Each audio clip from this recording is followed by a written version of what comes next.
Mark Foster of Foster the People is here. It's Lollapalooza 2014 in Chicago.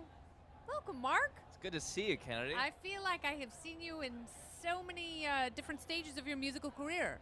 From your very early beginnings. Yeah, it was like one of the first interviews 4 I years think ago. we had done. Yeah. You know, it's great to see you. Coachella, Yep. when you were still called Cubby and the Marks. There you go. I think before you changed the name to Foster the People. At least that's what Cubby told me. I like that. I don't know, maybe it was lying. What a dick. So your latest Supermodel. Yeah. Why Supermodel? Were you trying, is it like a fishing lure? Like you're trying to attract a certain level of woman to your life? That's funny. I mean, maybe. It hasn't worked yet. You know, it is, I guess it's kind of, a lot of the record is about just redefining beauty. Yeah. And culturally, Los Angeles has been kind of like my muse since I've lived there creatively and whatever. And so a lot of the record is I guess just kind of about like looking at culture and juxtaposing that to doing some solo travels around the world and kind of seeing how other places relate to each other and how they define beauty. And yeah, so. and having an aesthetic and having an aesthetic be the most important thing, which sometimes it can in a place like Los Angeles, and then you go to a place like Burma, and how is it different? Well, it's interesting. You know, it's in Burma. All the women, pretty much all the women, it's very stylish to put this certain type of mud on their face, in different patterns. Mud?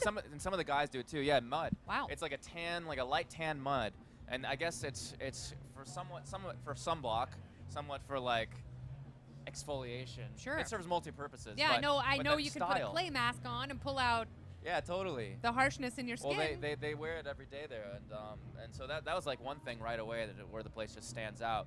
And then they have like the women from Padang, which is a certain like tribe in northern Burma, that put the gold rings around their neck.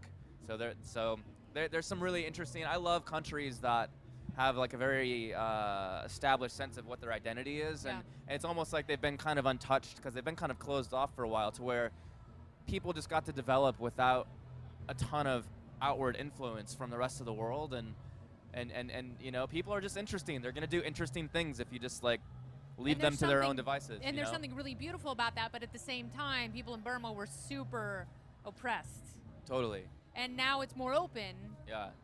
It's an exciting time for the country, and that's why I wanted to go.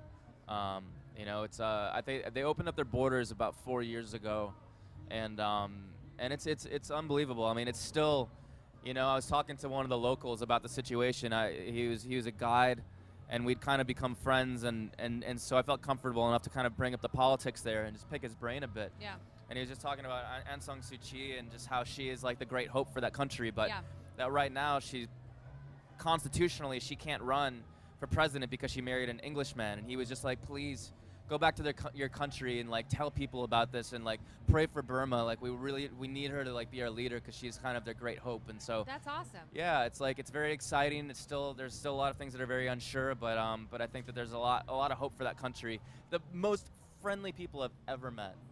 Like they are so quick to smile. And is it beautiful? Are there beaches? Like what people normally seek out in places like Thailand? I mean, Thailand's kind of a dangerous place right now. They're having their own civil war. It's like a coup, right? Yeah.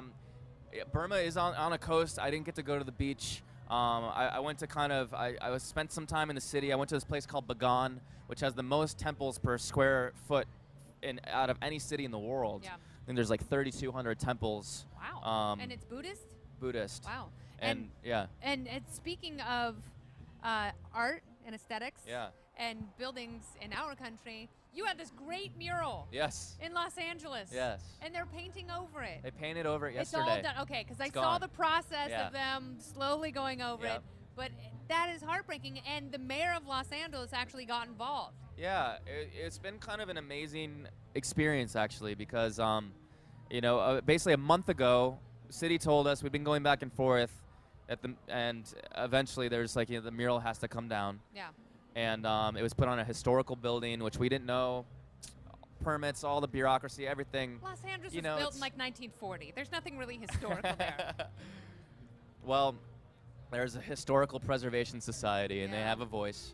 And anyways, I wrote a letter saying, this is coming down. If you want to come down and say goodbye to it or whatever, I just wanted to give you a chance. and they started a petition to save it. And the mayor heard about it. He intervened. He halted the process. Said, "Don't paint over this. We need to like figure out what's going to happen, or whatever." And so the last few weeks we've been talking, and the amazing kind of thing that came out of this is that they offered to give us a new wall to paint a new mural on. So this mural got painted over, but we've got like a new mural that I'm going to be collaborating with the city on. That's great. And, so you've got a new one that's going up, and you're yeah. inviting fans to come down. Inviting fans to be a design part of it. Or I'm gonna actually paint it. Are you going to design it? I'm not sure yet. Well, I'm going to be putting together like just a collective of other artists in LA, and come up with the idea together. So it's just going to be a collaboration with a bunch of artists that live there, and then also the people that live there, and it's just going to be like a really cool communal thing. So there is art in Los Angeles, believe it or not. There's a thriving community, and it's really cool. And this sort of controlled chaos that is street art is where you see the most florid, beautiful expression of art in the city. Totally. And Lovely. it's been really exciting for Angelinos that like downtown is actually becoming like a really amazing place to live, which for the longest time you didn't go down there. No. It's like the Sunset, you got out of downtown. Yeah, they have like the Diamond District and the shopping street where you could get fake bags. Right. And that was pretty much it. That was pretty much it, But now have it's like loft spaces it's insane, and refurbished buildings. And I've lived down there. I moved down there right at the beginning of kind of the gentrification of it, and so I've kind of witnessed it change, and yeah, it's been awesome. There's art everywhere now, so it's I'm excited to add another piece. I shouldn't say I was surprised that Supermodel was so rich and textural and listenable and happy making for a listener. Are you, having been on your travels, are you inspired to write more? Totally. I mean, that's is that what your band is? Are you a band that can churn out record after record? That's what I'd like to do. Yeah, I'd like to just. I can't wait to go home, get in the studio, and write. Yeah.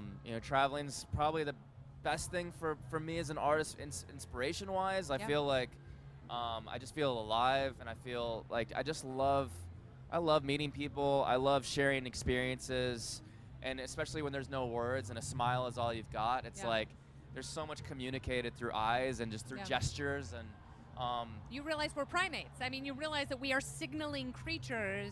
And that words sometimes can actually get in the way of that. Completely. Yeah. And that inspires me the most. And so I'm excited to get into the studio. We're touring through November, and then I'm just gonna be working on the next record. So, Sweet. Yeah. Cubby and Mark are down. They're down. They're Nice. down. Everybody's feeling good. We just played to like Russia. We just played some weird places, and fantastic. Yeah, it's been like a really fun couple months. Oh, good. Well, I'm glad you didn't get arrested like Pussy Riot. Well, arrested and beaten by Cossacks. Yeah, I know, right? Jeez. No, thank God you made it out alive. We made it out.